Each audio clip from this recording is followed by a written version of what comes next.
সকালবেলা উঠেই দেখি মাসিমা এখানে বানিয়েছে সাবু দিয়ে এই যে আলু দিয়ে একটা তরকারি। তো সত্যি কথা আজকে ফার্স্ট টাইম এটা আমি খাচ্ছি, তো অনেকটাই ছিল, সবাইকে আসলে দেওয়া হয়ে গেছে। তো লাস্টে আমি এইটুকুই তোমাদেরকে দেখালাম। তারপর এখানে দেখো আমার হাজব্যান্ডের জন্য, আর শুধু হাজব্যান্ডের জন্য নয় সবার জন্যই বানানো হচ্ছে এইটুকু গোলা রুটি। আর অনেক দিন বাদেই কিন্তু গোলা রুটি বানানো হচ্ছে।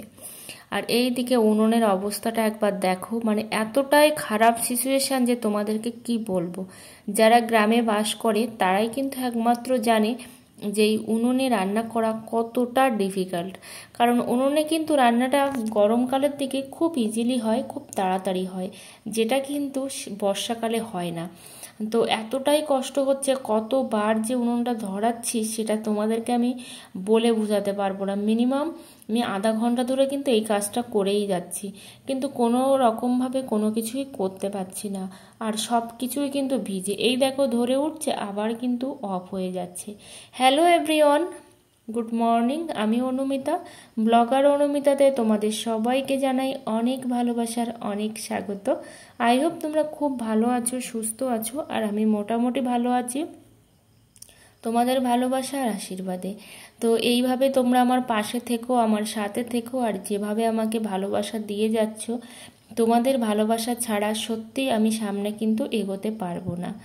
তবে একটা কথা, হঠাৎ করে যে আমার চ্যানেলের রিচটা এতটা কমে যাবে কেন আমি বুঝতে পারছি না, মানে কমে গেছে কেন সেটা আমি বুঝতে পারছি না।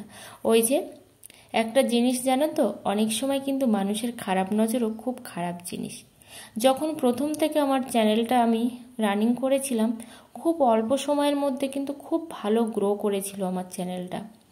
কিন্তু সেই চ্যানেলটা অনেকেই বলতো, বা অল্প সময়ের মধ্যে তো তোমার চ্যানেলটা খুব ভালো মানে ভিউ পাচ্ছ, এটা হয়তো মানুষের চোখ বা খারাপ জিনিস, এটা আমার এখন মনে হচ্ছে আজকে ভয়েস ওভার দেওয়ার সময়। তাছাড়া কিন্তু এর আগে আমার কোনোদিনই মনে হয়নি। তো এখানে দেখো এখন রান্নাবান্না করে বসেছিলাম, আর শরীরটা ভালোও লাগছে না। মিনিমাম 2 মাস পরে দেখো একটু বাইরে বের হলাম। তো এই যে রাস্তার দিকে একটু হাঁটতে যাচ্ছি আমাদের পাতাগুলো কেমন হয়েছে দেখার জন্য। আর এই যে পড়ে আছে যে জমিটা দেখতে পাচ্ছ, এটা হচ্ছে আমাদের জমি। যেহেতু আমার হাজব্যান্ডের পা কাটা, ও তো চাষ করতেই পারছে না, একটা ছেলে চাষ করছে, তো সেই জন্য কিন্তু প্রচুর পরিমাণে ছটপট করছে যে আমার কাজটা আমি করতে পারছি না।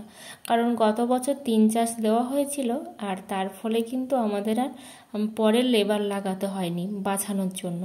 কিন্তু এবার যে কি হবে কিচ্ছু বলার নেই, তাই বলছে আমি মানে প্লাস্টিক দিয়ে বেঁধে নেমে পড়বো। আর এদিকে দেখো একটা ভাগ্নে হচ্ছে শোল মাছ খুঁজতে গেছে, কারণ শোল মাছটা এখান দিয়ে ঘোরাঘুরি করছিল, তো শোল মাছটা ধরতে পারিনি। তো এদিকে দেখো প্রচুর জমি এখনও পড়ে আছে, আর প্রচুর পরিমাণে বৃষ্টিও হচ্ছে, কিন্তু এই যে জল ছাড়া সেই জন্য কিন্তু অনেকটা সহজেই কিন্তু জলটা নেমে গেছে, যেটা আমরা সত্যি ভাবতে পারিনি। ভীষণ টেনশানে ছিলাম যে আমাদের পাতাগুলোর অবস্থা কি হয় না হয়। তো এই গাছটাও কিন্তু আমাদের, আর আমাদের জমির এটাও মাথা। তো এই মাথায় হচ্ছে আমাদের এই গাছটা লাগানো আছে। আর যদি আমার ভিডিওটা একটুও ভালো লেগে থাকে অবশ্যই কিন্তু তোমরা আমার পাশে থেকো, আর আমার চ্যানেলটা সাবস্ক্রাইব করে দিও, অল নোটিফিকেশানটি অন করে দিও নিত্য নতুন ভিডিও পাওয়ার জন্য। তবে একটা জিনিস বুঝেছি, চ্যানেলে ভিউ আসুক আর না আসুক, আমি কিন্তু ডিমোটিভেট হয়ে আর চ্যানেলটাকে ছেড়ে দেব না। কারণ যেটুকুই ভিউ আসুক, একটা মানুষ আমাকে প্রায় কমেন্ট করে, খুব খারাপ খারাপ কমেন্ট করে, এগুলোকে আমি খারাপ কমেন্ট বলি। কারণ কাউকে মোটিভেট করতে না পারো, ডিমোটিভেট করো না, ঠিক আছে?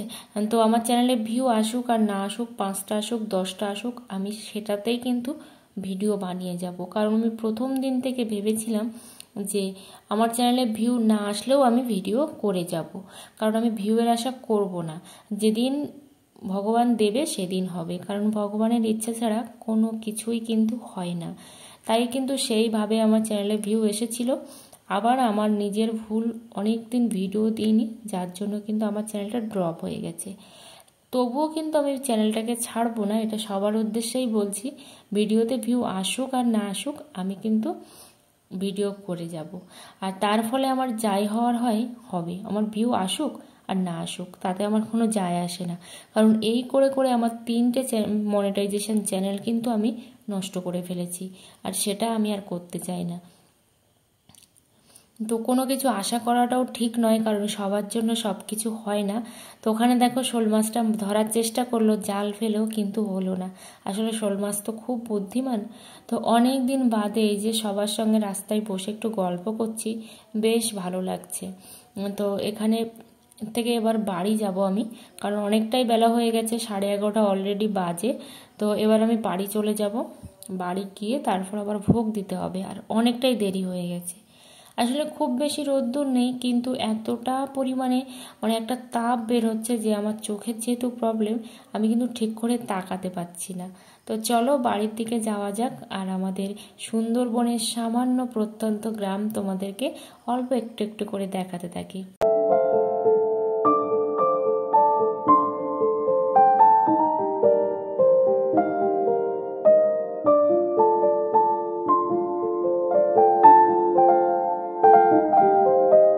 ওইটা হচ্ছে আমাদের পাওয়ার টিলার, ওই টিলারেই কিন্তু আমার হাজব্যান্ডের পাটা কেটেছে। তো এখানে দেখো এবার আমরা উঠে পড়েছি, আর আমাদের গ্রামের রাস্তাঘাট কিন্তু এরকমই অধিকাংশ জায়গায়। তো মেন রোডগুলো যদিও এরকম না, অনেকটাই ভালো। আর এই দেখো গোয়ালঘর, মানুষের বাসঘর, ঠিক মানুষ কিন্তু এভাবেই বসবাস করে গ্রামে। তো গ্রামে আর সেভাবে ঘোরা হয় না বলে তোমাদেরকে আর এই পরিবেশটা কিন্তু দেখানোই হয় না। তো দেখো প্রচুর পরিমাণে গাছও লাগিয়েছে, যেহেতু এখন বর্ষার সিজন। দেখো অনেক বাড়িতে কিন্তু এখনও গরু আছে, আমাদেরও গরু ছিল। আমার হয়তো আগের ব্লগগুলোতে তোমরা দেখতে পাবে, আমাদেরও গরু ছিল, কিন্তু গরুটা আমরা ছেড়ে দিয়েছি, মানে বিক্রি করে দিয়েছি তাই জন্য। তো এখানে দেখো একটা দুটো হাঁস আছে, আর অনেকগুলো কিন্তু বাচ্চা আছে। তো বাচ্চাগুলো এতটাই ছোট যে ক্যামেরাতে কিন্তু ঠিক করে আসেনি। এদিকে দেখো অনেক ছাগলও আছে, এখানেও দেখো গরু আছে, আর মানুষের বসতিগুলো ঠিক এরকমই। তো এখন নেব শ্যাম্পু, অনেক দিন হলো শ্যাম্পু করা হয় না। তো বাচ্চাটা কি বলতো, ওই শ্যাম্পুগুলোকে না দেবে না, তো সেই জন্য কেমন করে তাকাচ্ছিল। তো আর বেশি আমি তুলিনি যদিও। এখানে দেখো অনেক তেলাপিয়া মাছ কিন্তু বাচ্চা করেছে, যেহেতু তেলাপিয়া মাছটা হচ্ছে মানে পুকুরে ছাড়া না হলেও কিন্তু হয়। তো হাজব্যান্ডকে বলছিলাম এই জায়গাটায় ধান রোয়ার কথা, কিন্তু লাগালো না। তো ওই জায়গাটা তোমাদেরকে বলি, ওই জায়গাটা কিন্তু গত বছর আমার হাজব্যান্ড আর আমি দুজন মিলে ধান লাগিয়েছিলাম। অনেকটাই ধান হয়েছিল, প্রায় হাফ বস্তার ওপরে ওই জায়গাটুকুতে। তো সেই জন্যই বলছিলাম যে তুমি কেন ধানটা লাগালে না ওখানে। তো এখানে দেখো এখন প্রেসার কুকারের এই যে সেফটি বাল্ব না, এটাকে নষ্ট হয়ে গেছে, সেফটি বাল্বই বোধহয় বলে এটাকে। তো এটা নষ্ট হয়ে গেছে, তো সেই জন্য কিন্তু আমি এখন এই আটা মেখে এর গায়ে দিয়ে দিচ্ছি, কারণ যতদিন না ঠিক হচ্ছে, আর আমাদের এখানে তো সব কিছু কাছাকাছি পাওয়া যায় না, সেই জন্য যতদিন না ঠিক হচ্ছে ততদিন কিন্তু এইভাবেই কিন্তু চালাতে হবে। তারপর ঠিক করে নিয়ে আসলে তারপরে এটা হচ্ছে আর করতে হবে না কষ্টটা, না হলে তো ছিটিয়ে পড়ছে না, সব জল তো ওখান থেকেই বেরিয়ে যাচ্ছে।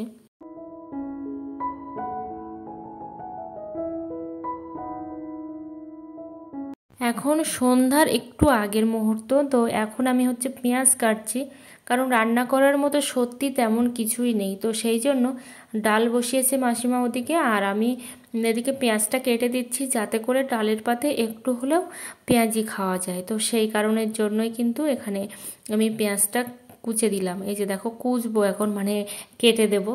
তো বটিটা ভেঙে গেছে গতকালকে, তো সেই জন্য কিন্তু বটিতে আর করা যাচ্ছে না, এই ছুরি দিয়েই কিন্তু অনেকটা টাইম ধরেই কিন্তু আমাকে করতে হবে। আর হ্যাঁ, তোমাদেরকে আরও একবার বলবো, যারা আমাকে এতটা এতটা ভালোবাসা দিচ্ছ সবাইকে অসংখ্য অসংখ্য ধন্যবাদ জানাই। সবাই অনেক ভালো থেকো, অনেক সুস্থ থেকো, আর সবার চ্যানেল অনেক অনেক অনেকটা গ্রো করুক, এটাই আমি চাই। তো সব সময় কিন্তু তোমাদের রিপ্লাইগুলো আমি করে উঠতে পারি না, যেহেতু মনও খারাপ, শরীরও খারাপ, কিন্তু তার মধ্যেও কিন্তু আমি চেষ্টা করছি যে আমার নিজেকে ঠিক করার, কারণ প্রচুর প্রচুর টাকা খরচা হয়ে যাচ্ছে আমার পিছনে, কিন্তু তার জন্য একটা টাকাও আমি ইনকাম তো করতেই পারি না, বা কিছুই করতে পারছি না। তো সেই জন্য ভাবছি অন্তত মনটাকে যাতে ঠিক রাখতে পারি। তো সেই জন্যই কিন্তু আমার সামান্য এইটুকুটুকু ভিডিও করার, তাছাড়া আর করতেই পারি না। এখানে আমি পেঁয়াজটাও কেটে দিয়েছি, আবার লঙ্কাটাকেও কেটে নিচ্ছি, আর এই লঙ্কাটা কিন্তু অনেকটাই লঙ্কা। সবাই ভালো থেকো, সুস্থ থেকো, দেখা হচ্ছে পরের ভিডিওতে।